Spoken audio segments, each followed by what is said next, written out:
Curriculum में फिर से आपका एक बार स्वागत है। ये वीडियो विशेष रूप से सीटेट से संबंधित है। आज इस वीडियो में हम लोग सीटेट 16 दिसंबर 2021, ध्यान से सुनिएगा, 16 दिसंबर 2021 को जो परीक्षा हुआ था उसके ईवीएस यानी पर्यावरण अध्ययन में जो प्रश्न पूछे गए हैं उसका उत्तर पूरा डिस्क्रिप्टिव रूप में देखेंगे, यानी पूरा चर्चा करते हुए देखेंगे। ये फ़ायदा उन अभ्यर्थियों के लिए भी होगा जो अभी आगामी सीटेट का एग्ज़ाम देने वाले हैं, और उन अभ्यर्थियों का जो जिनका एग्ज़ाम अभी तक क्लियर नहीं हो पाया है, कहाँ आप गलती करते हैं। इसके साथ ही एक चीज़ और क्लियर करते चले कि जो आंसर की हम दे रहे हैं ये ऑफिशियल नहीं है, ये हिंदी क्लब के तरफ से दिया जा रहा है। एक दो इधर से उधर हो सकते हैं, लेकिन हम आपको पूरा 100% अपने तरफ से देने की कोशिश कर रहे हैं। क्वेश्चन नंबर 1 से चलेंगे। ईवीएस में पर्यावरण अध्ययन में 16 दिसंबर को जो क्वेश्चन पूछे गए हैं उसका उत्तर हम दे रहे हैं क्वेश्चन नंबर 1 ईवीएस में। इसमें जो प्रश्न पूछा गया है साथ में प्रूफ भी देखेंगे, इसका प्रूफ वगैरह भी देखेंगे, क्या हिंदी क्लब से कुछ फ़ायदा वगैरह होता है या नहीं, क्योंकि हम हमेशा कुछ ही वीडियोस बनाते हैं और कहते हैं कि इसको ज़रूर देख लीजिएगा। चलिए ये भी देखेंगे। पहला प्रश्न है, कुड़ुक कहाँ के लोगों की बोलचाल की भाषा है? ये तो आप जानते होंगे, बहुत बार हमने पढ़ाया भी है। चलिए इसका हम नोट्स भी देखते हैं कि नोट्स के बारे में कुछ है या नहीं है। तो ये हो गया क्वेश्चन। अब हम यहाँ पे नोट्स देखेंगे, और नोट्स के लिए हम इधर चलते हैं। ये पीडीएफ हो गया, और पीडीएफ में पेज नंबर 18 पे चलेंगे। पेज 18। नोट्स में पेज नंबर लिखा हुआ नहीं होगा, अभी मैंने इंक्लूड कर दिया ताकि आपको लाइव दिखा सकूं कि कुछ फ़ायदा होता है या नहीं होता है। ये 17 और ये रहा 18, यही 18 नंबर पेज है। और यहाँ पे देखिए, कुड़ुक जो है झारखंड में भाषा है। क्या है? झारखंड में भाषा है। और कुड़ुक भाषा में तुरांग का मतलब होता है जंगल को। तुरांग के बारे में नहीं पूछा गया, ये पूछा गया किससे रिलेटेड है। कुड़ुक किससे रिलेटेड है? झारखंड से रिलेटेड है, क्योंकि यहाँ का ये क्या है?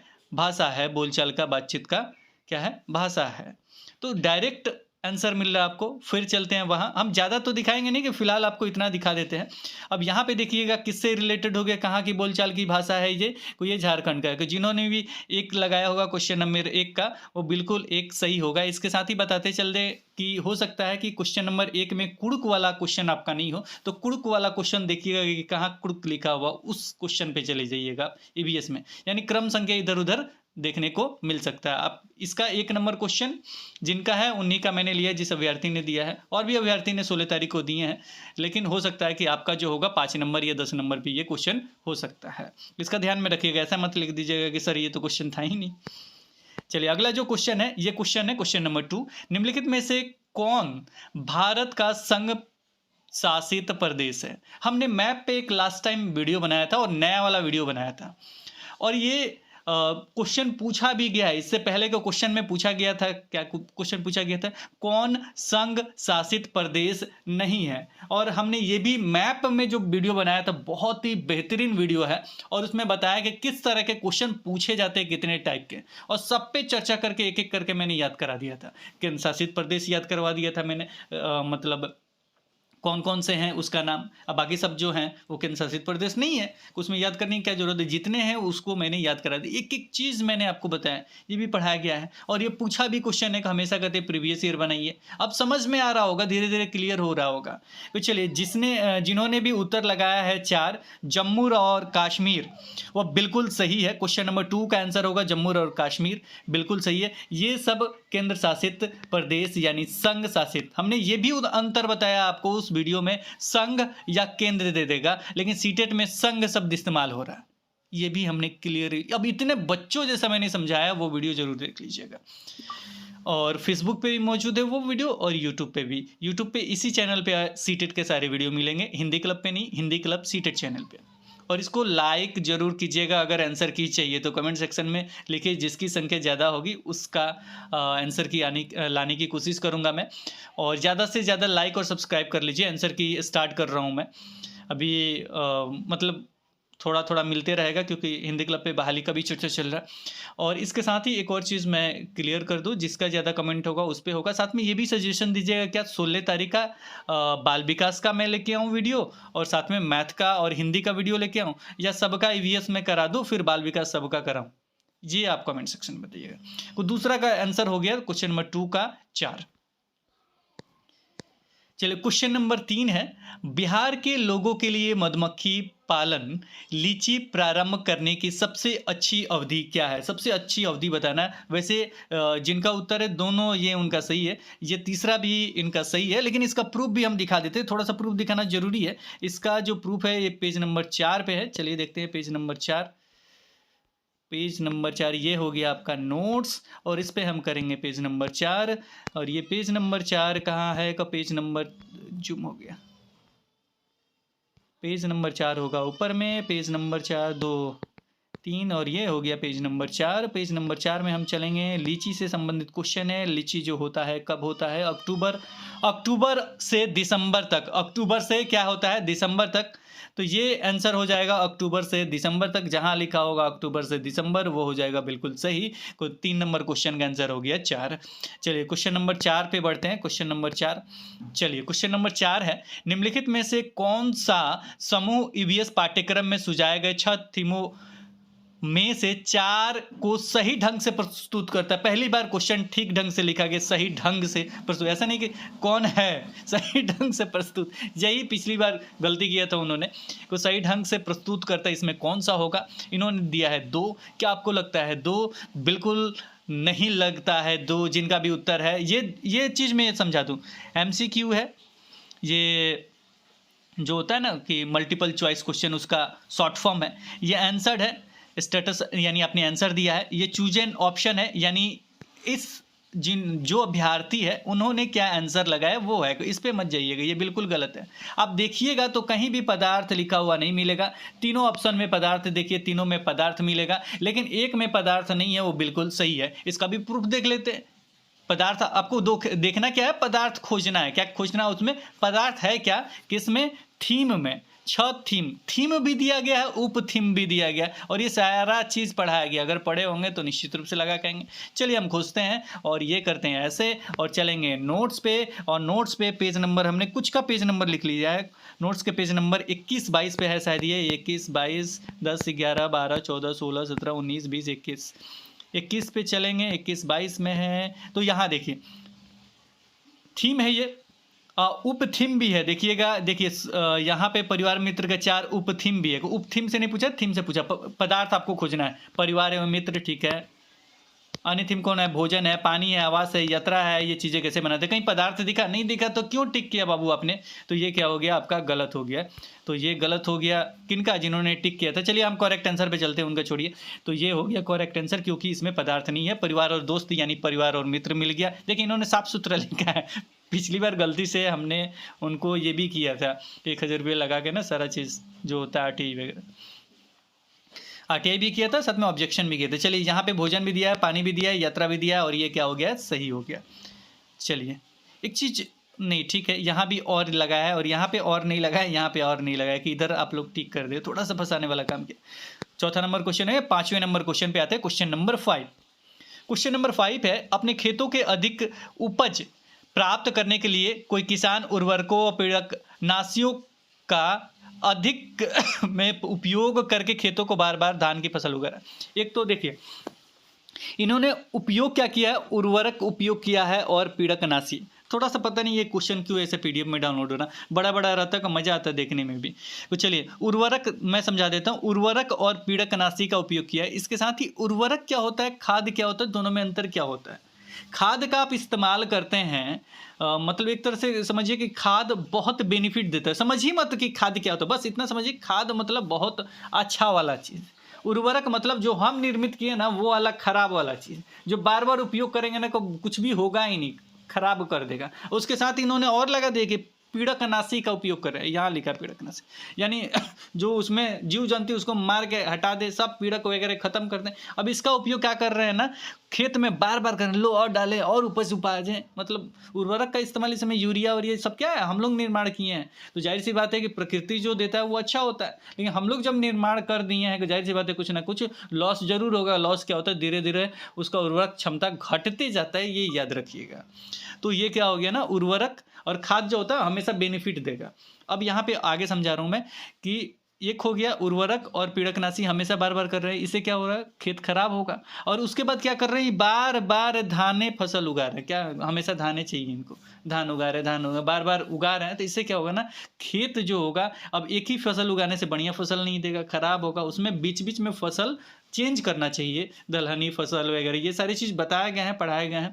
तो इसका उत्तर देखा जाए तो क्या होगा? जुताई और बुआई को उपयुक्त बनाएगा, हमेशा खाद उपयोग कीजिएगा तो जुताई बुआई के लिए उपयुक्त बनाएगा, बहुत खराब हो जाएगा। अन्य फसलों के लिए उपजाऊ बनाएगा, अन्य फसलों के लिए खराब हो जाएगा।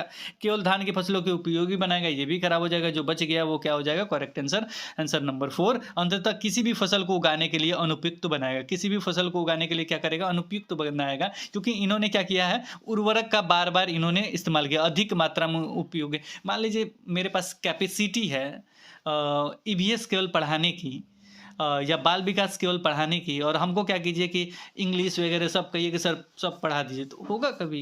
जितना कैपेसिटी है उसके अंदर में, उसी तरह खेत जितना उपज देगा उतने ही लो ना बेटा।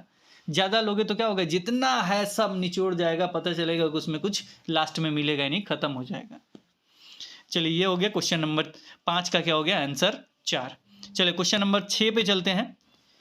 क्वेश्चन नंबर 6 है, ये मैं नहीं दिखा रहा हूँ। क्वेश्चन नंबर 6 ये पेज नंबर आपको नोट्स वगैरह है 10 या 16 हमने लिखा है, जो भी लिखा हो उसमें देख लीजिएगा। और इसका करेक्ट आंसर को मेरे क्वेश्चन पढ़ने से पहले आप टिक किए होंगे, और जिन्होंने भी आंसर दिया वो बिल्कुल सही है, वो है आंसर 2 स्लॉथ। ये है क्या? तो ये होता क्या? नीचे दिए कौन सा जंतु भालू जैसा दिखता है? कुछ स्लॉथ जो है भालू जैसा दिखता है, परंतु भालू नहीं है। यह दिन के लगभग 17 घंटे वृक्षों की शाखाओं पे उल्टे लटक कर सोकर बिताता है। बहुत आलसी प्रजाति का होता है, उल्टा लटक के सोकर केवल बिताता है 17 घंटे। उसी वृक्ष की पत्तियों को खाता है, और क्या करेगा? उसी वृक्ष की पत्ती को खाएगा, जब समाप्त हो जाएगा वो दूसरे जगह जाएगा, 1 सप्ताह तक वहीं रहेगा। इस जंतु की औसत आयु कितना होता है? 40 वर्ष तक यह जीता है, तथा अपने पूरे जीवन में यह मुश्किल से 8 वृक्षों पर ही घूमता है। 8 वृक्षों पे ही घूमेगा पूरे, मतलब 8 वृक्ष पे जाएगा, यहाँ से वहाँ वहाँ, मतलब समझिए पूरा पत्ता खा जाएगा, खत्म हो जाएगा, तब दूसरे पे जाएगा। ऐसे इस तरह का जीव जंतु है।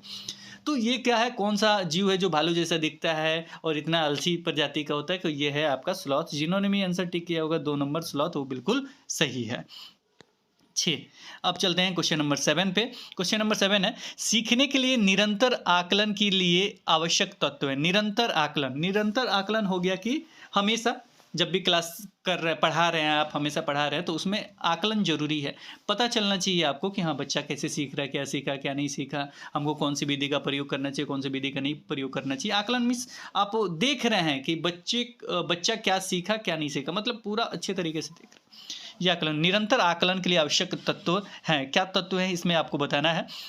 और यहाँ पे देखा जाए तो ए है, इसका उपयोग बच्चों के बारे में फैसला सुलाने के लिए किया जाता है। एक तो ये फैसला शब्द के कारण थोड़ा सा मुझे डाउटफुल लग रहा है, को मैं एक के साथ जाऊंगा नहीं, पहला चीज़। दूसरा, इसे सिखाने की स्थितियों में निहित किया जाना चाहिए। ये ठीक लग रहा है, सीखने की स्थितियों में निहित करना चाहिए, यानी अगर इंग्लिश इसमें होता तो और थोड़ा अच्छा लगता, लेकिन फिलहाल इन्होंने स्थितियों में निहित करना मतलब उसमें समाहित करने की बात कहा जा रहा है, तो मुझे अच्छा लग रहा है कि सीखने की स्थितियों में ये होना चाहिए, बहुत जरूरी है निरंतर आकलन। सी, यह शिक्षकों की उनकी शिक्षण अधिगम विधि को समायोजित करने की गुंजाइश प्रदान। जाहिर सी बात है, हम अपना कौन सी विधि अपनाएं कि अच्छे तरीके से सीखे, हमने जो विधि अपनाया वो ठीक है कि नहीं ठीक है, ये सारी चीज़ पता चलता है कि ये भी मुझे ठीक लगा।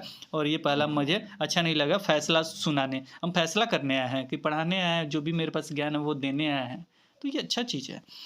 अब फैसला खराब चीज़ है, तो ये हो गया, एक कट गया, बी और सी सही है। डी पे आते हैं, सह शिक्षार्थियों को अपने काम की निगरानी और सुधार करने के लिए कोई गुंजाइश अब नहीं प्रदान करता, तो इसके कारण हम इसको क्या करते हैं, काट देते हैं, और ये हो जाता है हट, मतलब खत्म।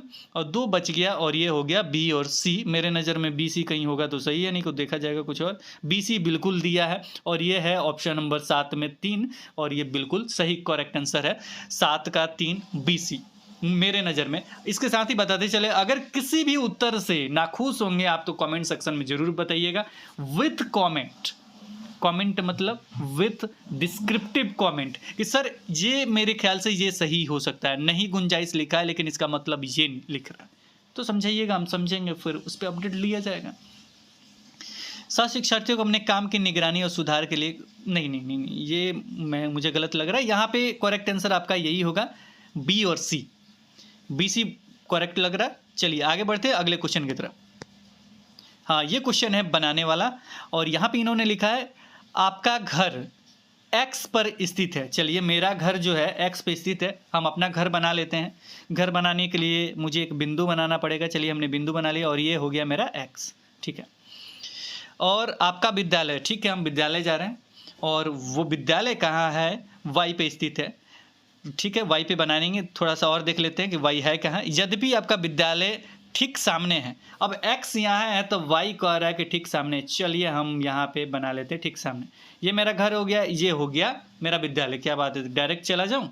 अब देखिए क्या इन्होंने लगाया है, परंतु बीच में व्यस्त राजमार्ग होने के कारण आप सीधे नहीं जा सकते। अब बीच में बहुत गाड़ी आ रहा है, आ रहा जा रहा, आ रहा जा रहा, तो हम क्या करें, कैसे जाएं, डर लगेगा ना, बहुत गाड़ी आ रहा जा रहा, तो हमको कोई दूसरा रास्ता करना पड़ेगा। अब दूसरा रास्ता के बारे में इन्होंने लिखा होगा। अब देखिए कहानी कितना सुंदर सा है।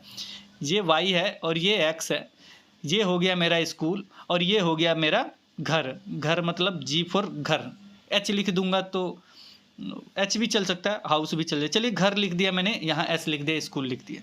अब चलिए इससे समझ में आ गया। चलिए हाउस भी लिख देता हूँ मैं, जो नहीं समझेंगे इंग्लिश वाले समझ जाए। अब यहाँ पे आगे बढ़ते हैं और इन्होंने लिखा है अतः आप पहले ठीक उत्तर में 100 मीटर दूर जाते हैं। अब उत्तर में 100 मीटर दूर जाते हैं। अब ठीक सामने है, सामने तो जाऊंगा नहीं। सामने किस लिए नहीं जाऊंगा, सामने इसलिए नहीं जाऊंगा क्योंकि ये दिक्कत ये है ना कि सामने जाऊंगा तो सामने राजमार्ग है, कुछ जाहिर सी बात है उत्तर किसी और साइड इन्होंने बनाया होगा कि उत्तर सामने नहीं होगा। अब उत्तर सामने नहीं होगा तो उत्तर मैं किधर ले जाऊँ, तो मैं एक काम करता हूँ, उत्तर में क्या करता हूँ, उत्तर इधर लेके जाता हूँ। ये हो गया मेरा नॉर्थ, नॉर्थ ये हो गया तो साउथ किधर हो जाएगा, ठीक उसका उल्टा हो जाएगा। नॉर्थ साउथ मैंने लगा दिया। ये हो गया आपका नॉर्थ और ये हो गया आपका साउथ। अब ईस्ट वेस्ट कहाँ होगा, अब नीचे में क्या हो जाएगा, ईस्ट हो जाएगा। अब एक्स के बगल में मैं ई लिख देता हूँ, समझ जाएगा ईस्ट, ठीक है। समझ में आ रहा है आपको, क्लियर है। अब ये क्या हो जाएगा, वेस्ट हो जाएगा, ठीक। पूरा पश्चिम उत्तर दक्षिण मैंने सेट कर दिया है। अगर नहीं होगा तो इसे लिख लीजिएगा कि नॉर्थ साउथ वेस्ट ईस्ट कैसे है। नहीं तो आप अपने पूरब में ना मोबाइल को मेरा घुमा दीजिए, यानी जो मोबाइल है ना उसको घुमा दीजिए। जो पूरब साइड होगा ना उसको पूरब लिख दीजिए, उसके उत्तर दक्षिण को मालूम ही होगा। नहीं तो पूरब के तरफ मुंह कर लीजिए और जो दाहिना हाथ होता है ना वो दक्षिण चला जाता है। किधर जाता है, पूरब की तरफ मुंह कर लीजिएगा। दाहिना जो हाथ होगा, मान लीजिए पूरब हो गया तो पूरब हो गया तो दाहिना जो हाथ होगा वो किधर चला जाएगा, दक्षिण चला जाएगा। ये याद रखिएगा, किधर जाएगा, दक्षिण जाएगा। जब भी आप अपना दाहिना हाथ जिधर करते हैं वो आपका दक्षिण है और मुंह के तरफ आपका पूरब होता है। बाकी सब अपने आप सेट हो जाएगा। आई बात समझ में। चलिए तो ये सेट हमने कर दिया। अब यहाँ पे देखते हैं आगे क्या है। अब इन्होंने लिखा है अतः पहले ठीक उत्तर में 100 मीटर दूरी जाते हैं। चलिए हम 100 मीटर चले गए। ये हो गया मेरा 100 मीटर और ये हो गया नॉर्थ साइड में हम चले गए। फिर ठीक पश्चिम में 75 मीटर, फिर पश्चिम मतलब ऊपर, पश्चिम में 75, ठीक है, लिख दिया हमने मीटर। सब मीटर में, ये भी देखिएगा मीटर भी ध्यान में रखते हैं हम लोग। लंबा सुरंग पथ पार करते हैं और अंत में 100 मीटर दूरी पर आपका क्या है, ठीक दक्षिण में वाई है। अब 100 मीटर और चल जाएंगे तो मेरा स्कूल पहुंच जाएंगे। लीजिए हम स्कूल भी पहुंच गए, क्या बात है। अब ये, अब देखिए अभी इसका दूरी हम बता देते हैं। इसका दूरी कितना होगा, 75।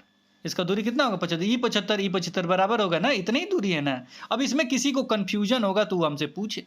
अब देखिए ये हमने आयत बना दिया, ई 100 है, ई 100 है। यहाँ से गए तो यहाँ दिया हुआ है 100 इधर उत्तर में जाने के लिए। फिर बोला पश्चिम जाओ 75, फिर पश्चिम चलेंगे 75। फिर बोला कि 100 यहाँ जाओ, 100 इधर जाओगे कि स्कूल पे पहुँच जाओगे, तो 100 इधर चले गए स्कूल पे पहुँच गए। अब यहाँ से यहाँ की दूरी कितना होगा बाबू, 75, क्योंकि ये दोनों बराबर होगा तभी तो सब बैठ जाएगा। तो ये 75 है तो ये भी कितना हो जाएगा, 75 अगर मिलाएंगे तो। इतना क्लियर हो गया। और 75 देखिए किस में, एक इसमें है और एक इसमें है।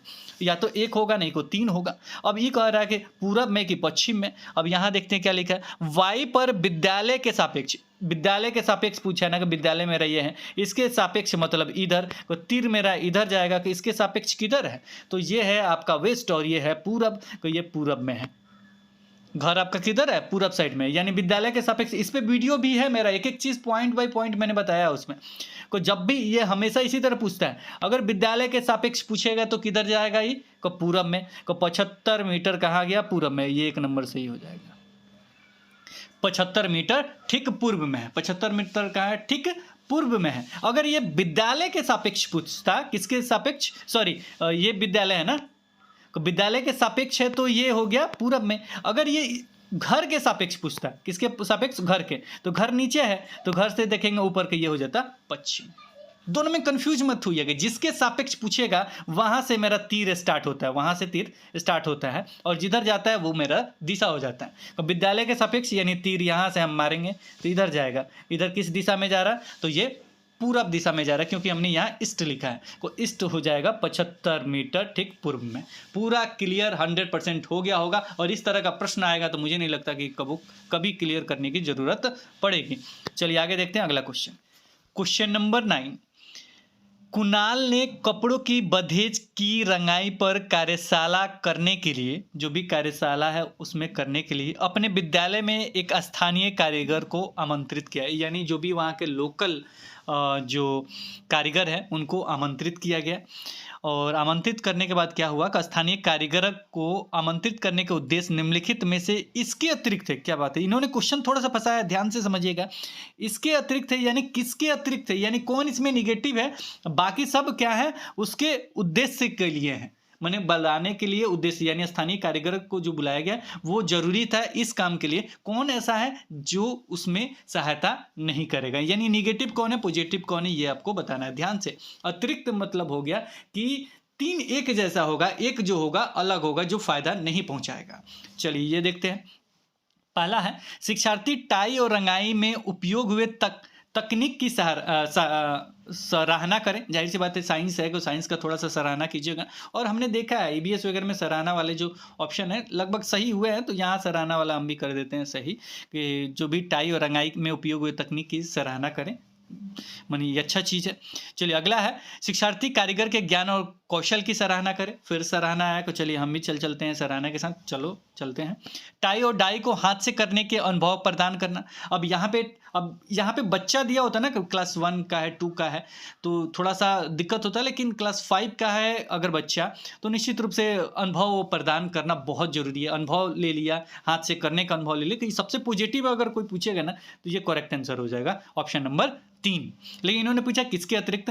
अब लास्ट वाला ऑप्शन बच गया। मुझे लगता है कि बिना पढ़े इसको टिक कर सकता हूं, लेकिन फिलहाल इसको टिक करने का उद्देश्य देखना भी चाहिए कि क्या है। शिक्षार्थियों को स्थानीय भाषा सीखने में मदद करना। स्थानीय भाषा सीखने में, अब स्थानीय भाषा सीखने में मदद करने वाला जो भाषा का, तो एक पहला चीज़ भाषा का क्लास नहीं, वैसे थोड़ा सा पॉजिटिव है ये, क्योंकि इन्होंने पूछा स्थानीय कारीगर को कुछ समझने में फ़ायदा होगा, ये लिखता है तो बहुत अच्छा होता है। लेकिन यहाँ भाषा सीखने की बात कहा जा रहा है, को कारीगर के साथ भाषा सीखना मुझे अच्छा नहीं लग रहा, जिसके कारण मुझे लग रहा है इसके अतिरिक्त उन्होंने जो बुलाया को किसी खास उद्देश्य के लिए बुलाया था, कपड़ों की बधेज की रंगाई कार्यशाला के लिए बुलाया था। तो ये जो इम्पोर्टेंट है वो इससे रिलेटेड है, लेकिन ये वाला जो भाषा है इससे रिलेटेड यानी क्वेश्चन से रिलेटेड नहीं है, जिसके कारण ऑप्शन नंबर 9 बिल्कुल करेक्ट आंसर होगा, क्योंकि इसके अतिरिक्त बाकी काम के लिए उन्होंने इसको बुलाया था। अगर किसी को भी डाउट होता है ना कमेंट सेक्शन में जरूर बताइएगा। मेरे नज़र में 9th का 4 होगा, इस पे मत जाइएगा,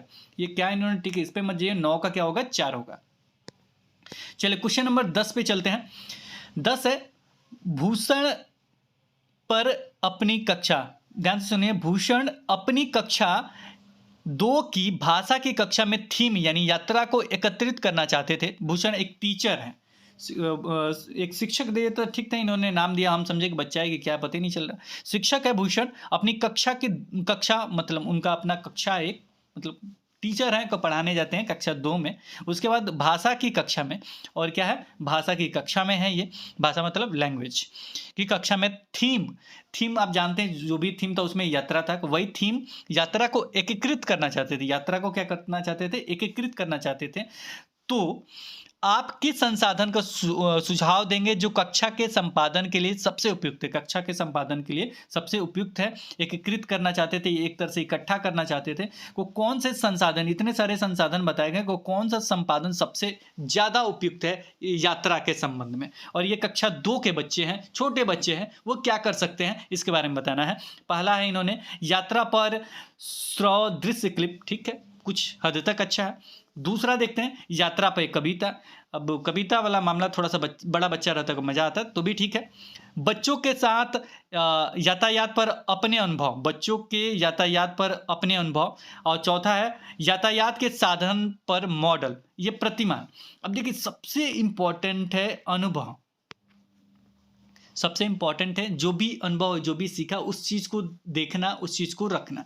बच्चों के यातायात पर अपने अनुभव सुझाव देंगे, किस संसाधन पर सुझाव देंगे जो कक्षा में संपादन के लिए सबसे उपयुक्त है। तो मुझे जहाँ तक लगता है कि बच्चों के यातायात पर अपने अनुभव, साथ में अगर बच्चे अपने अनुभव बताते हैं तो सबसे बेहतरीन हो जाएगा। इन्होंने क्या लिखा है ठीक ढंग से, इंग्लिश रहता है तो थोड़ा और मज़ा आता है देखने में, लेकिन बच्चों के यातायात पर अपने अनुभव ये सबसे बेहतरीन लग रहा है, क्योंकि अनुभव वाले जो ऑप्शन होते हैं पॉजिटिव वर्ड में हमने इसे रखा है, आपने देखा भी होगा। तो अनुभव जो होता है बहुत ज़रूरी होता है और बच्चों के सामने वो चीज़ रखते हैं वो आपका बेहतरीन ऑप्शन है। क्वेश्चन नंबर 10 का देखा जाए तो निश्चित रूप से 3 ही सही होगा।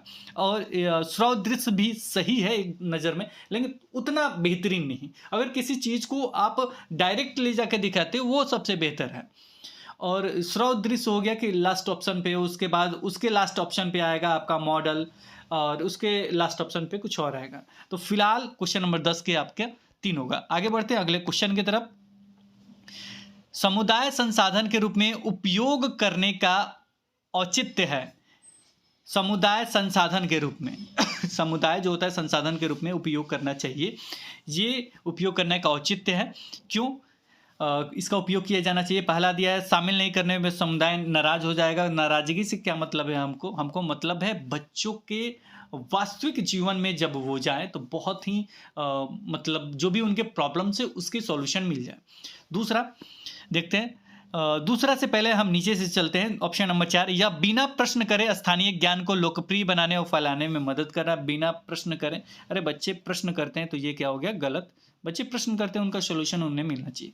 2 खत्म। तीसरा, यह समुदाय के सभी ज्ञान को अन्यास स्वीकार करने में मदद करे। यह समुदाय में सभी ज्ञान भी जोड़ दिया, अन्यास भी जोड़ दिया, जिसके कारण ये गलत हो गया। जो बची है करेक्ट आंसर। समुदाय को अपने बच्चों के सीखने में हिस्सेदारी है। समुदाय को अपने बच्चों के सीखने में हिस्सेदारी है। इनमें उन्हें शामिल होने की ज़रूरत है। उनमें शामिल होने की क्या है? ज़रूरत है। इसलिए ये सारे चीज़ करना है और समुदाय को एक संसाधन के रूप में प्रयोग करना है, क्योंकि बाद में वो समुदाय वगैरह में भाग भी लेते हैं। मुझे जहाँ तक लग रहा है क्वेश्चन नंबर 11 का 2 ही होगा और अच्छे तरीके से इसे लिखा जा सकता है। मेरे ख्याल से गूगल ट्रांसलेट वगैरह है क्या? चलिए ठीक है। समुदाय को अपने बच्चों के सीखने में हिस्सेदारी है और उन्हें शामिल होने की ज़रूरत है। ये मुझे लग रहा है 11 का 2 नंबर बिल्कुल करेक्ट है। क्वेश्चन नंबर 12, कोई रेलगाड़ी नगर कोइल से 5 जून 2020 को प्रातः 4:15 बजे स्टेशन छोड़कर 7 जून 2000। अब देखिए यहाँ पे ये मिस्टेक है, और मिस्टेक छोटा मोटा नहीं, बहुत ही खतरनाक है। मिस्टेक क्या है देखिए अब यहाँ पे। अब हमसे दिखाइएगा, क्वेश्चन आंसर बनवाने के लिए कहिएगा तो बहुत दिक्कत है, लंबा वीडियो बनता है, लेकिन एक एक चीज़ पकड़ने की कोशिश करता हूँ। यहाँ पे देखिए 2000 इन्होंने लिखा है और यहाँ पे क्या लिखा है? 2020 लिखा है। बताइए ना, अब 2020 से चला 2000 में पहुँच गया। ये कौन सा ट्रेंड है हमको भी थोड़ा बता दीजिएगा, हम भी चले जाएंगे थोड़ा पीछे वाले दुनिया में, तो मज़ा आएगा। कुछ चीज़ चेंज करके ना फिर आ जाएंगे इस दुनिया में। चलिए, इन्होंने लिखा है, गलती से लिख दिया है, अब सही हम कर देते हैं इसको, 2000 को ना 2020 कर देते हैं। हमको लगता है कि गूगल ट्रांसलेट वगैरह है या कुछ जो भी मिस्टेक हो। इंग्लिश में क्या था मुझे नहीं पता, हिंदी में ही है मेरे पास। चलिए, कोई रेलगाड़ी नगर कोइल से, और इस तरह के प्रश्न आते हैं और इस पर हमने स्पेशल वीडियो बना रखा है, ये जरूर हल कर। जो भी प्रश्न है ना लगभग आते हैं और वो चीज़ हमने बताया भी है। चलिए इसका प्रश्न हल करते हैं। अब एक रेलगाड़ी है जो पास्ट में चली जाती है, कितना मज़ा आएगा, आप भी चले जाएंगे। चलिए यहाँ देखते हैं, रेलगाड़ी है जो नगर कोइल से 5 जून, अब यहाँ पे उपयोग किया इन्होंने 5, इसके बाद जून ही है ना, हाँ चलिए जून है, 5 के बाद हो जाएगा 6, 6 के बाद हो जाएगा 7, तो 5 जून, 6 जून, 7 जून, ठीक है। 5 जून 2020 को प्रातः में ये कितने बजे, तो ये हो गया 4:15, और 5 के बाद 6 तारीख आता है ना, तो 6 तारीख में भी हो जाएगा ये 4:15, ऐसा ही मैंने समझाया भी उसमें। और ये 7 तारीख को इन्होंने 2020 समझिएगा इसको, 2020 में 3:15, कितना 3:15 में, तो इसको 7 तारीख को मैं कर देता हूँ 3:15, ऐसे ही मैं बनाता हूँ और आप भी ऐसे ही बनाइएगा। 5 तारीख को गया 4:15 में, और आगे इन्होंने डेट दिया 7 तारीख को 2020 समझिए, 2020 को 3:15 में वो कहीं पहुंच गया, गांधीधाम पहुंचती है, चलिए 3:15 पहुंच गए, तो जाहिर सी बात है कि अगले दिन भी 6 तारीख को कहाँ होगा, घर थोड़े पहुंच गया होगा, 6 तारीख को ट्रेनिंग में होगा, तो ये कितने हो गए 24 घंटे, और ये कितने हो गए, अगर ये 4 बजे पहुंचता कितने हो जाते हैं 24 घंटे, तो 24 घंटे 24 घंटे कितने हो गए, आप जोड़ के कहिएगा सर 48 घंटे आया, लेकिन कहिएगा ये भी सर 1 घंटा बच गया, ये 3 घंटे 3:15 पहुंच गया, 1 घंटा पहले पहुंच गया, 1 घंटा घटा दीजिए, कितना घंटा 47 घंटा, आंसर आ गया 47, नहीं 47 नहीं आया, अब आगे भी कुछ पूछे हैं, तो चलिए 47 घंटा याद रखिएगा, इतना बन गया 47। अब इन्होंने दूरी और औसत चाल निकाले के कहा है, कुछ नहीं करना, बट्टे में कर देना है। चलिए इसको हम क्या करते हैं ना, मैथ वाला सवाल बनाते हैं। अब ये हो गया 26 और 40, अब बट्टा में रेलगाड़ी की दूरी चली गई, कुल दूरी कितना है 26 40, अब बट्टे में मेरा आया था 47, तो 47 से भाग देंगे तो आपका 56 पॉइंट कितना आ जाएगा, 56.17 करके आएगा, 56.17, हम करेक्ट आंसर 12 का 3 के साथ चलेगा 56, और इसका आंसर जिन्होंने, अच्छा इन्होंने गलत किया, 56 आंसर हो जाएगा। और मुझे लगता है कि अगर ऑब्जेक्शन वगैरह के समय आएगा 2000 लिख के ना, 1 नंबर कोशिश कीजिए, 1000 तो रुपया लगता है, दिक्कत होता है, देते भी हैं कि नहीं, इन्होंने 2000 लिखा है, ये आपके सामने है, मैं PDF एडिट वगैरह नहीं किया, और आप ही लोगों के द्वारा दिया गया कि 1 नंबर मिल सकता है शायद इनको, चलिए इनको नहीं सभी को, वैसे इसका करेक्ट आंसर 56 होगा, 56.17। चलिए अगले क्वेश्चन पे चलते हैं। अगला जो क्वेश्चन है वो क्वेश्चन नंबर 13 है। एनसीएफ 2005 के अनुसार निम्नलिखित में से कौन सा ईवीएस के पाठ्यक्रम के बारे में सही है, ये आपको बताना है, और इन्होंने लगा दिया है 2, और जो बिल्कुल बिल्कुल बिल्कुल ही गलत है, और ये आंसर हो जाएगा ऑप्शन नंबर 1। क्यों सही होगा, ईबीएस का पाठ्यक्रम विज्ञान, सामाजिक विज्ञान, पर्यावरण शिक्षा का एकीकरण है। अब इसको कहिएगा सर कैसे सही है, तो इसमें देखिए, इसमें पर्यावरण शिक्षा दिया है, सामाजिक विज्ञान दिया है, इसमें क्या दिया है, सामाजिक विज्ञान पर्यावरण शिक्षा दिया है, और इसमें क्या दिया है, विज्ञान और पर्यावरण दिया है। अब बाकी सब आपके घर गया, बाकी 3 है ना, विज्ञान, सामाजिक विज्ञान, पर्यावरण शिक्षा, कहिएगा सर नहीं दिया है, चलिए हम दिखा देते हैं, नोट्स में भी लिखा है हमने, इधर आ जाओ बाबू। अब यहाँ चलते हैं, और यहाँ पे पेज नंबर कितना है, 21 है, चलिए पेज नंबर हमने लिख लिया, बहुत अच्छा काम किया, नहीं को 21 मतलब ऊपर, ई पढ़िए, अभी पढ़े तो कहाँ पढ़े, यहाँ पढ़िए, यहाँ पे दिया है विज्ञान, सामाजिक विज्ञान, पर्यावरण से जुड़ी अवधारणाओं को, मुद्दों को समेकित रूप में यानी एक रूप में देखा जाता है।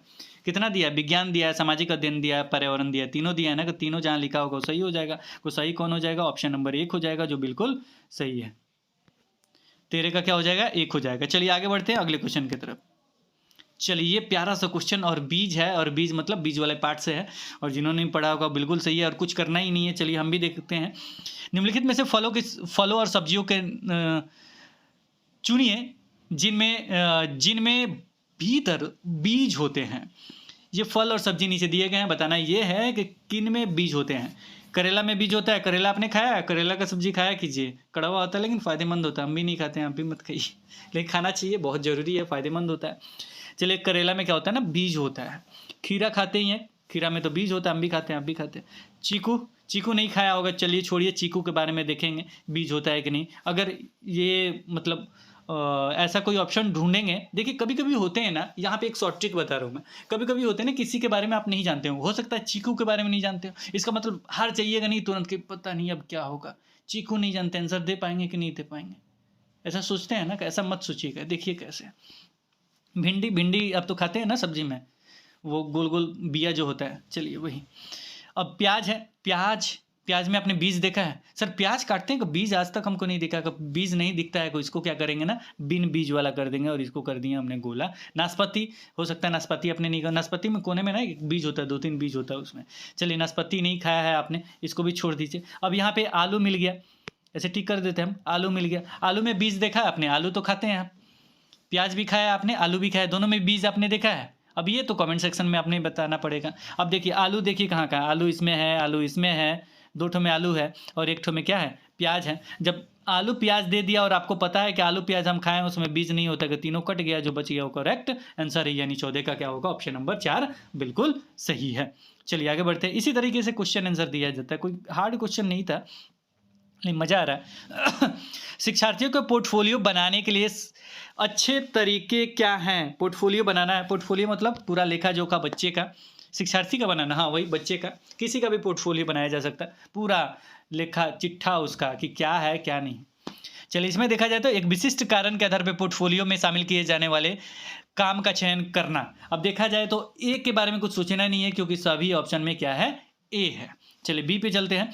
एक शिक्षार्थी के काम की सभी वस्तुओं का चयन करना, काम की सभी वस्तुओं का चयन करना। अब चयन आप करेंगे, अब थोड़ा वस्तु के इंग्लिश के बारे में क्या दिया है ये देखना पड़ेगा। फिलहाल इसको हम लेके निगेटिव सेंस में लेके चलते हैं, क्योंकि चयन करने के लिए बात कहा गया, काम की सभी वस्तुओं को क्या करना, चयन करना। हम तो उसका एक तरह से आकलन वगैरह सारा चीज़ उसमें लेके रखते हैं, तो ए नंबर मुझे ऑप्शन सही लगा।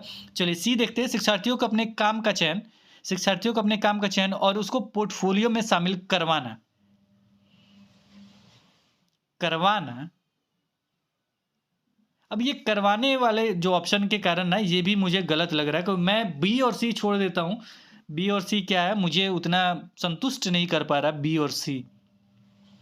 करवाना, करना, वस्तुओं का चयन, मुझे नहीं लग रहा कि बी से ही सही होना चाहिए। डी पे चलते। एक समय अवधि में शिक्षार्थियों के कामों के विभिन्न स्तरों को इकट्ठा कर, विभिन्न स्तर में क्या क्या किया एक समय अवधि में, वो सारा लिखा चिट्ठा जो होता है वही होता है। कि ए और डी मुझे लग रहा है कि सही है, और ए और डी बिल्कुल दिया गया है ऑप्शन नंबर 2 में। मुझे लग रहा है कि ऑप्शन नंबर बी यानी 2 बिल्कुल सही है, ए और डी। आपको क्या लगता है कमेंट सेक्शन में जरूर बताइएगा, थोड़ा सा कन्फ्यूजन वगैरह होगा तो, लेकिन तर्क के साथ। और कोशिश कीजिएगा अगर कहीं से आपने पढ़ा है ना, उसका लिंक भी देने की, या किसी ईयर में क्वेश्चन आया वो भी, बहुत सारे क्वेश्चन रिपीट भी हुए।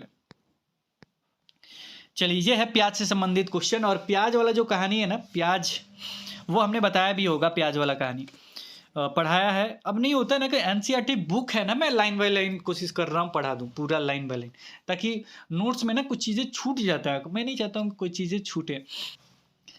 प्याज की फसल उगाने के लिए कई तरह के कार्य करने होते हैं। नीचे दिए गए चरणों पर विचार कीजिए और वह विकल्प चुनिए जिसमें। अब ये एनसीईआरटी बुक आप पढ़े होंगे तो निश्चित रूप से प्याज के बारे में चर्चा, प्याजी का चर्चा है, किस तरीके से क्या करना है, सारा चीज़ स्टेप बाई स्टेप बताया गया। चलिए आंसर ढूंढते हैं। तो सबसे पहले उसमें बताया गया ये को जो मृदा होती है उसको क्या करता है ना, हल लगा के जोतता है, और जोतने के बाद वो नरम हो जाता है। यानी मेरा ए 1 नंबर में। चलिए सब में ए दिया है, फंसाया गजब का। चलिए इसके बाद, उसके बाद क्या करता है ना, नरम हो जाता है, उसमें बीज डालता है। उसमें क्या करता है ना, बीज डालता है। बीज आपके किस नंबर पे, कोई ए के बाद सी है, ए के बाद सी किसमें किसमें है, कोई ये मेरा बाबू खत्म और ये बाबू खत्म। अब ये सी वाले 2-3 चल रहे हैं। चलिए बीज बो देने के बाद ना थोड़ा सा पौधा बड़ा हो जाता है। पौधा क्या हो जाता है ना, थोड़ा सा बड़ा हो जाता है। अब बड़ा होने के बाद ना उसमें खरपतवार आ जाते हैं और खरपतवार को हटाया जाता है। चलिए खरपतवार हटाना भी दिया है डी, और इसमें भी डी दिया है। देखिए कितना बेहतरीन ढंग से सजाया है कि चलिए ना आगे बढ़िए, जब तक लास्ट तक नहीं जाइएगा क्लियर नहीं। अच्छा चलिए जब खरपतवार ये हो गया ना, हटा दिया हमने, को बहुत सुंदर मेरा प्याज हो गया। प्याज होने के बाद पत्ती उसका पीलापन होने लगा। जब पीलापन हुआ ना तो अब तैयार हो गया प्याज। अब प्याज तैयार हो गया ना तो उसको क्या करते हैं ना, हम उखाड़ लिए यानी निकाल लिए खेत में से। खेत में से निकालने के बाद हम घर लेके आए। अब फिर उसे करघी का पता नहीं क्या दिया है, पढ़ लीजिएगा आप, उसमें कुछ कुछ इस्तेमाल होता है वर्ड, मुझे भी याद नहीं रहता। उससे क्या किए ना, उसको काटे, लास्ट में क्या किए उसको, उस मतलब किसी चीज़ से काटे, फिर बोरा में लाद दिए और लेके जाओ बेचो, पैसा कमाओ। अब देखिए इसमें क्या है। अब इसके बाद क्या किया, हम प्याज को उखाड़ लिए। ये किस में है, ये ऑप्शन नंबर 4 बिल्कुल सही है। ई प्याज को उखाड़ लिया, फिर सूखी पत्तियों को क्या कर दिए, काट दिए, और काटने के बाद उसको बोरे में डाल दिए और डाल के भेज दिए। तो ये होगा 16 का 4 बिल्कुल करेक्ट आंसर। चलिए आगे बढ़ते हैं। पूरा कहानी बता दी इसलिए क्योंकि आगे से टेट का एग्जाम, आगामी एग्जाम देंगे ना, उसमें बेहतर करेंगे, याद रहेगा कि क्या क्या किए थे।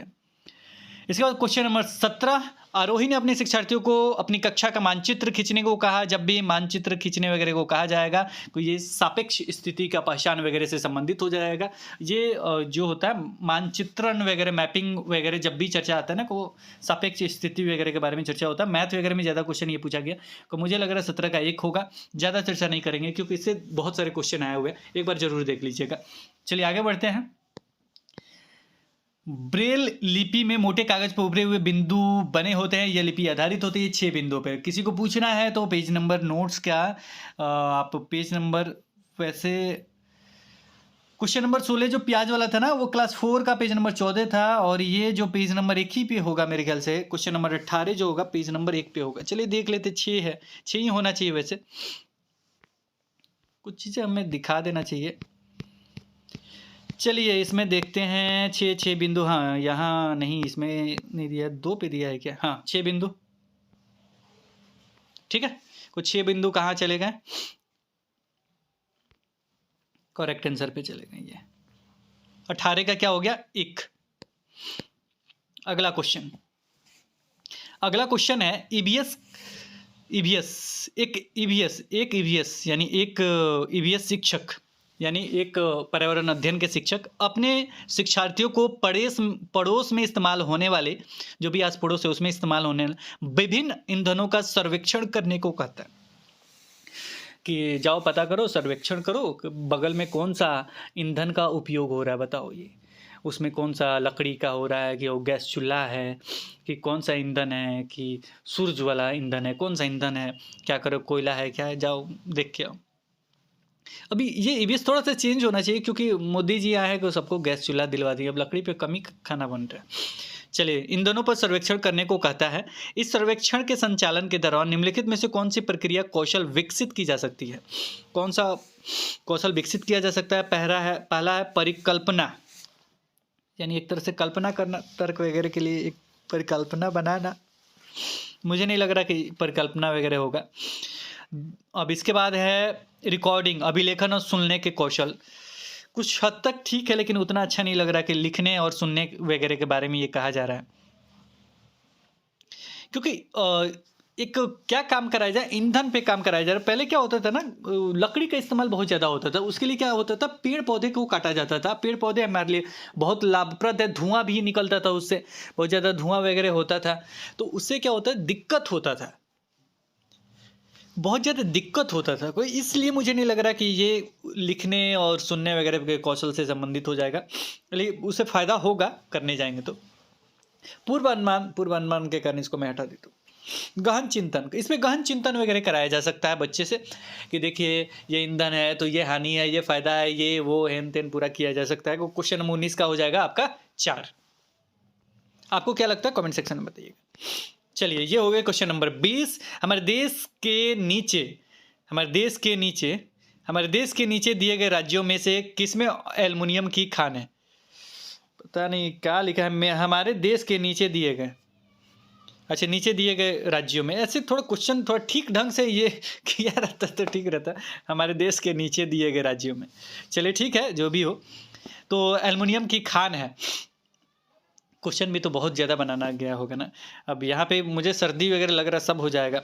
चलिए यहाँ पे देखा जाए एल्युमिनियम की खान कहाँ है, तो एल्युमिनियम की खान कहाँ है, सबसे ज़्यादा कोई उड़ीसा की चर्चा चल रही है, जिन्होंने भी उड़ीसा लगाया वो बिल्कुल सही है, यानी 20 का जो आंसर होगा वो बिल्कुल 3 सही होगा।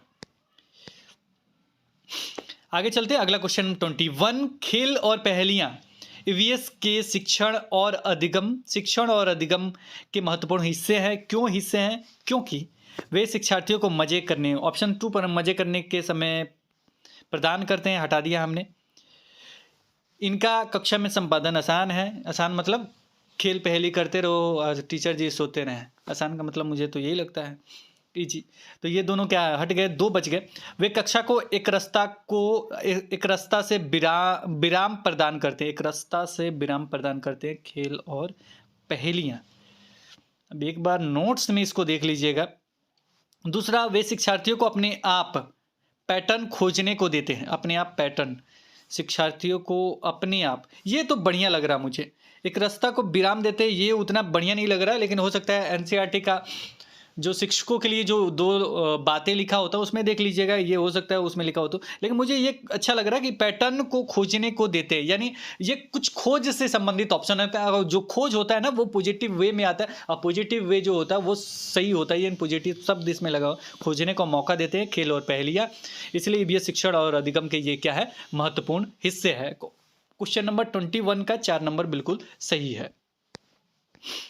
22, निम्नलिखित में से क्या पाठ्यचर्या के विकास के लिए मार्गदर्शन सिद्धांत नहीं है। इसके साथ ही हिंदी क्लब का ये नया चैनल है, इसको सब्सक्राइब जरूर कर लीजिएगा। वीडियो पसंद आ रहा है तो लाइक बटन जरूर दबाइएगा। जो आगामी सीटेट का एग्जाम देने जा रहे हैं, जिनका अभी सीटेट क्लियर नहीं हो पाया, उन्हें जरूर शेयर कर दीजिएगा, एक काम मेरा कर दीजिएगा।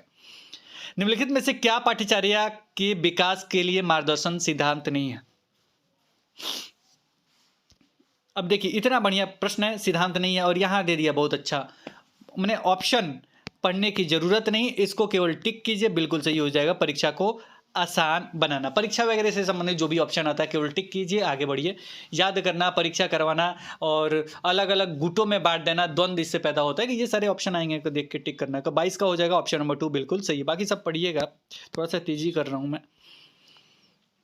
क्वेश्चन नंबर 23, ईवीएस कक्षा में शिक्षार्थी पड़ोस में एक भिखारी लड़के के बारे में अवलोकन।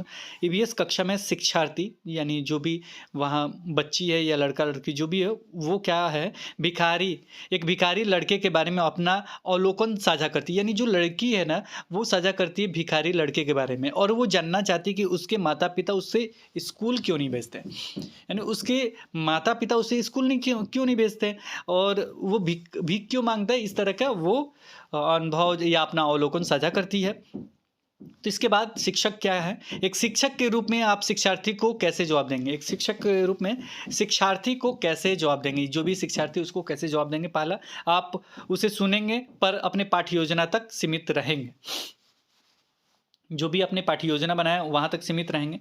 अब ये ऑप्शन 1 है, हमको उतना अच्छा इसलिए नहीं लग रहा क्योंकि बच्चे प्रश्न पूछते हैं, बच्चों का जो भी प्रश्न है ना, जो भी जिज्ञासा है ना, उसे शांत कराना चाहिए। ऐसा नहीं कि सीमित जो शब्द होता है ना, वो अपने आप में नेगेटिव वर्ड है, इसलिए मैं इसे क्या करता हूँ, काट देता हूँ। दूसरा है, उसके अवलोकन की सराहना करेंगे। अब जाहिर सी बात है, कुछ अच्छा दिखा तो सराहना करेंगे, बच्चों को देखना चाहिए सारी चीज़, और पूरी कक्षा में इस पर चर्चा करेंगे, और पूरी कक्षा में थोड़ा सा चर्चा हो जाए तो बहुत अच्छी बात है। तो ये मुझे अच्छा लग रहा है। अब ये मत समझिए अच्छा लग रहा है मतलब पॉजिटिव वर्ड है, पॉजिटिव लय है, पॉजिटिव ऑप्शन है, इसलिए अच्छा लग रहा है। समझ में आया। 3 नंबर ऑप्शन, इस विषय को शिक्षार्थी के साथ अलग में चर्चा करेंगे। अलग में चर्चा कर सकते, लेकिन जिज्ञासा तुरंत शांत नहीं किया गया तो बाद में अच्छा नहीं लगता, कि ये मुझे उतना अच्छा नहीं लगा। पूरे भारत में भिखारियों की स्थिति, अब भिखारी की स्थिति से अच्छा है कि उसकी सराहना कर दे, थोड़ा सा चर्चा कर दे, को अच्छा लगेगा, बच्चों में भी जिज्ञासा उत्पन्न होगा, वो शांत हो जाएगा। तो मुझे लग रहा है ऑप्शन नंबर 2 23 का सही होना चाहिए। आपको क्या लगता है कमेंट सेक्शन में जरूर बताइएगा। चलिए आगे बढ़ते हैं। क्वेश्चन नंबर 24, ईवीएस में शिक्षार्थी के आकलन करते समय बचना होगा। शिक्षार्थी यानी जो भी बच्चे हैं उसका आकलन करते समय, यानी जब भी आकलन करना है तो एक काम आपको इसमें से नहीं करना, बाकी सब काम करना है। चलिए नीचे से चलते हैं। आकलन के आधार के रूप में समूह का उपयोग करने से, समूह यानी प्रत्येक बच्चे का नहीं करके समूह का उपयोग करें।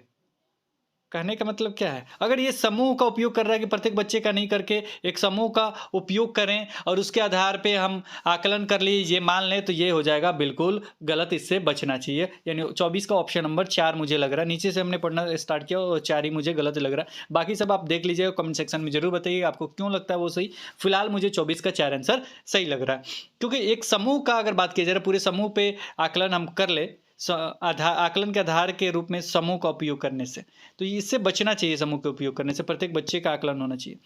चलिए अगला क्वेश्चन है, और ये क्वेश्चन आपका पूछा भी गया है और ये जो क्वेश्चन पूछा गया है फरवरी 2016 में पूछा गया है, और मेरे ख्याल से एक क्लास 5 में भी है, और सुनीता वाला जो पार्ट है ना उसमें होना चाहिए मेरे ख्याल से, चैप्टर 11 में।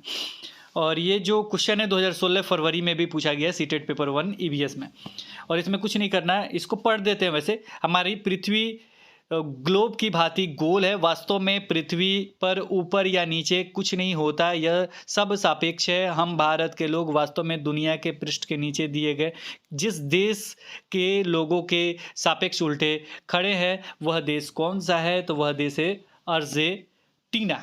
कौन सा देश है? अर्जेंटीना। फरवरी 2016, फैब 2016 में ये क्वेश्चन P1 यानी पेपर 1 में पूछा गया है और उसमें भी यही सही आंसर दिया गया अर्जेंटीना।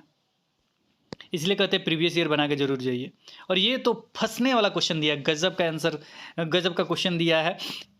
क्वेश्चन नंबर 26, कॉलम 1 में दिए गए स्थानों के नाम के साथ कॉलम 2 में दिए गए उन स्थानों के अधिकांश गांवों के सामान्य घरों के सही विवरण से मिलान कीजिए। और ये थोड़ा सा कॉम्प्लिकेटेड भी दिया गया है, लेकिन एनसीईआरटी बढ़िया से आपने पढ़ा होगा, उसका फोटो वगैरह देखा होगा, निश्चित रूप से आप इसका आंसर दे सकते हैं, नोट्स में भी यही है।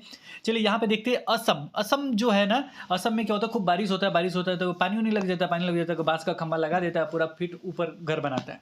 तो असम के साथ कौन जाएगा? बांस का खंभा वाला जाएगा, यानी 1 का 3, 1 का 3, 1 का 3। चलिए ये मेरा खत्म हो गया। बी मतलब लद्दाख। लद्दाख वाला पाठ अलग है। वो पाठ है आपका जो बाइक से नहीं जाता है, लोनर बाइक है मेरा कि लोनर दुका है, कुछ है उसमें, उस देख लीजिएगा, उस पाठ में बताया वो लद्दाख जाता है। और स्वागत को कुछ कहते हैं, उले उले की कुछ कहते हैं, उसको पढ़ लीजिएगा, बहुत पहले मैं पढ़ा हुआ हूँ। झूले झूले या क्या कहते हैं, कमेंट सेक्शन में बताइए क्या कहते हैं। चलिए लद्दाख वाला जो है वहाँ पे क्या है, समतल होती है वहाँ की छतें। लद्दाख वाला आपका 2 हो जाएगा, लद्दाख वाला 2, लद्दाख वाला 2, तो लद्दाख वाला 2 हो जाएगा समतल।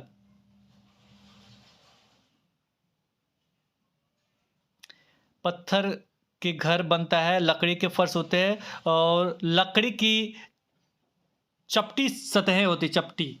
समतल समतल समतल मतलब वही चपटी हो जाता है, यानी तिरछा वगैरह नहीं होगा लद्दाख में। और इसका आंसर देखा जाए तो 1 नंबर हो जाएगा, 26 का आपका 1, 26 का आंसर 1 हो जाएगा। और इसके बाद है हिमाचल प्रदेश वाला। हिमाचल प्रदेश में तो जानते हैं पत्थर होता है, लकड़ी के छत बने होते हैं, और उसका पिक्चर और देखिएगा तो ढालू जैसा बनेगा, यानी ऊपर से बर्फ वगैरह गिरता है तो इधर चला जाएगा उधर चला जाएगा, ढालू बनते हैं। राजस्थान वाला तो कुछ कहना ही नहीं है, झाड़ी, कटीली झाड़ी वगैरह वाला, यानी डी का 5, यानी करेक्ट आंसर 26 का 1 होगा। चलिए आगे बढ़ते हैं, 27 नंबर। मेहर के पास कक्षा में कुछ शिक्षार्थी हैं जो प्राकृतिक आपदा के कारण अपने मूल स्थान से विस्थापित हो गए हैं। उन्हें विद्यालय वातावरण में समायोजित करने में समस्या है। ईवीएस शिक्षक के रूप में आप क्या करेंगे? बहुत ही बेहतरीन सा क्वेश्चन, अब बहुत ही बेहतरीन सा ऑप्शन भी इसका दिख रहा है। चलिए इसमें देखते हैं कौन सा होगा। एक धैर्यवान, स्वाभाविक रूप से समायोजित तो हो सकेंगे नहीं, धैर्यवान के कारण ये मुझे निगेटिव लग रहा है, केवल के कारण ये मुझे निगेटिव लग रहा है, 2 बच गया। उन्हें अन्य शिक्षार्थियों के साथ बातचीत करने में मदद करेंगे और उनकी कहानियों को भी साझा करेंगे। ये थोड़ा सा अच्छा है, पॉजिटिव है। ये देखते, उन्हें एक तथ्य के रूप में विस्थापन को तुरंत स्वीकार करने। अब यहाँ तुरंत के कारण मुझे उतना पसंद नहीं आ रहा। बढ़ने प्रोत्साहित अच्छा है, लेकिन यहाँ पे बढ़ने के लिए प्रोत्साहित करना, लेकिन तुरंत के कारण तुरंत स्वीकार, तथ्य के रूप में, उन्हें एक तथ्य के रूप में विस्थापन को तुरंत स्वीकार करने और आगे बढ़ने में प्रोत्साहित करेंगे। तुरंत के कारण मुझे नेगेटिव लग रहा है, ये फिलहाल मुझे अच्छा लग रहा है। उन्हें अन्य शिक्षार्थियों के साथ बातचीत करने में मदद करेंगे, बातचीत करें, क्योंकि यहाँ पे जो क्वेश्चन पूछा है उन्होंने, उन्हें विद्यालय वातावरण में, जो भी विद्यालयी वातावरण में क्या है, समायोजित करने में समस्या है। विद्यालय में वो प्रवेश नहीं कर पा रहे, अच्छे से बातचीत नहीं रख पा रहे, अच्छे से एटमॉस्फेयर में मिल नहीं पा रहे, तो जाहिर सी बात है वो उसमें क्या करेंगे, मदद करेंगे, और उनकी जो कहानी है वो साझा कर सकते हैं। मुझे जहाँ तक साझा करने वाला ठीक है। चलिए 27 का 1 ही होना चाहिए, 27 का बिल्कुल 1 होना चाहिए, 27 का 1 नंबर सही है। चलिए 28 नंबर, ये तो बुक से है और बुक आपका हिंदी क्लब के नोट्स में भी मिल जाएगा, मेरे ख्याल से पेज नंबर 23 है। वेलक्रो का उपयोग बहुत सी चीज़ों को एक दूसरे के साथ चिपकाने में किया जाता है। निम्नलिखित प्रकृति प्रेरणा वेलक्रो बनाया गया था, कौन है कि इसका करेक्ट आंसर हो जाएगा ऑप्शन नंबर 2। ये बुक में भी दिया गया है, जॉर्ज मिस्ट्रल। 28 का क्या होगा? 2 होगा। बाकी सब इसलिए नहीं बता रहे क्योंकि बुक में जो दिया गया है उस पर क्या चर्चा करना है, कि ग्रेगोर मेंडल कहाँ दिया है बुक में, क्या क्या उनका चर्चा है, तो ये सारी चीज़ नहीं चर्चा कर रहा हूँ। 28 का 2 है। वेलक्रो मतलब क्या है? George mistral. चलिए आगे चलते हैं, 29 नंबर क्वेश्चन। रेनॉल्ड रॉस के बारे में कक्षा 5 में कहानी है, जिसको 1902 में चिकित्सा के लिए नोबेल पुरस्कार मिला था। क्या बात है। जब उन्हें सिकंदराबाद के अस्पताल में काम करते हुए यह खोजा कि मच्छर मलेरिया फैलाते हैं, उन्होंने अपने शब्दों में बताया कि कैसे उन्होंने मच्छरों का पीछा करते हुए समय बिताया, मच्छरों के पेट खोलने के लिए उसे काटा और उसका सूक्ष्मदर्शी के नीचे अवलोकन किया। रोनाल्ड रॉस की कहानी ईवीएस में शामिल करने का क्या उद्देश्य है, ये आपको बताना है। क्यों इसको शामिल किया गया? शिक्षार्थियों को वैज्ञानिक प्रक्रियाओं के बारे में समझने में मदद करेगा। जाहिर सी बात है, ये तो अच्छी चीज़ है। कक्षा 5 के बच्चे को थोड़ा सा समझने में ये मदद भी करेगा कि किस तरीके से क्या क्या होता है। दूसरा है शिक्षार्थियों को कहानी लिखने के लिए प्रेरित करेगा। कहानी लिखने के लिए, अब ये थोड़ा सा अटपटा सा मुझे लग रहा है, ईवीएस कक्षा में कहानी लिखवा रहा है, तो ऑप्शन नंबर 2 मैं ऐसे काट दे रहा हूँ। 3, शिक्षार्थियों को विभिन्न खोजों के बारे में अधिक रोमांचक कहानियों को, खोजों के बारे में है तो ये सही है, खोज के बारे में कुछ बढ़िया चीज़ है। विज्ञान के इतिहास को सराहना करना, जाहिर सी बात है सराहना वगैरह तो नहीं करना चाहिए, लेकिन मुझे अच्छा लगता है सराहना करना चाहिए। और सराहने वाले ऑप्शन हमने देखे ईवीएस में 1-2 बार सही हुआ है, तो ये चला जाएगा इसके साथ भी। यानी ACD कहीं दिया है? नहीं दिया है, दिया है। ऑप्शन नंबर 4 में ACD दिया है और 29 का मेरे ख्याल से बिल्कुल सही होगा ऑप्शन नंबर 4। चलिए आगे बढ़ते हैं अगले क्वेश्चन की तरफ, और ये लास्ट क्वेश्चन है, खत्म। हमारे देश में एक स्थान है जिसे ठंडा रेगिस्तान, वही लोनर वाला कहानी, लूने लूने आ जाओ, स्वागत है। लद्दाख में जब चलते हैं, लेह लद्दाख में, वही ना है ठंडा रेगिस्तान आपका। तो ये हो गया लेह लद्दाख। 30 का आपका लेह लद्दाख हो जाएगा। अब ये सारी चीज़ आपको बुक में मिल जाएंगे, उतना पढ़ना भी जरूरत नहीं। अगर आप हिंदी क्लब पे हैं, ईवीएस बढ़िया से, हम हमेशा बोलते हैं नोट्स मत खरीदिए, केवल वीडियोस देख लीजिए, एक बार एनसीईआरटी पढ़ लीजिए, ये वीडियोस देख लीजिए, उसके बाहर क्वेश्चन नहीं जाएंगे, 1-2 इधर उधर तो रहेगा ही। तो 30 का आपका आंसर 2 है, और यहाँ पे ये होता है वीडियो एंड। अब किसका वीडियो चाहिए हमें बताइए कमेंट सेक्शन में, फिर मिलेंगे एक नए वीडियो के साथ। तब तक देखते रहें, बने रहें हिंदी क्लब पे। धन्यवाद, बाय बाय।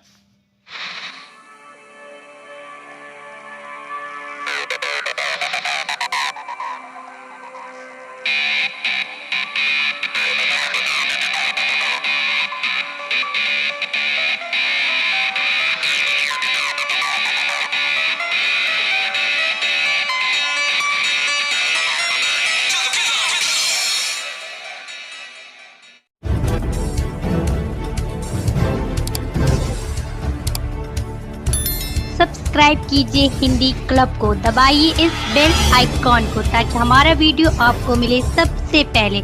शेयर करें अपने दोस्तों के साथ ताकि वो भी इसका लाभ उठा सके। ये सब बिल्कुल फ्री है।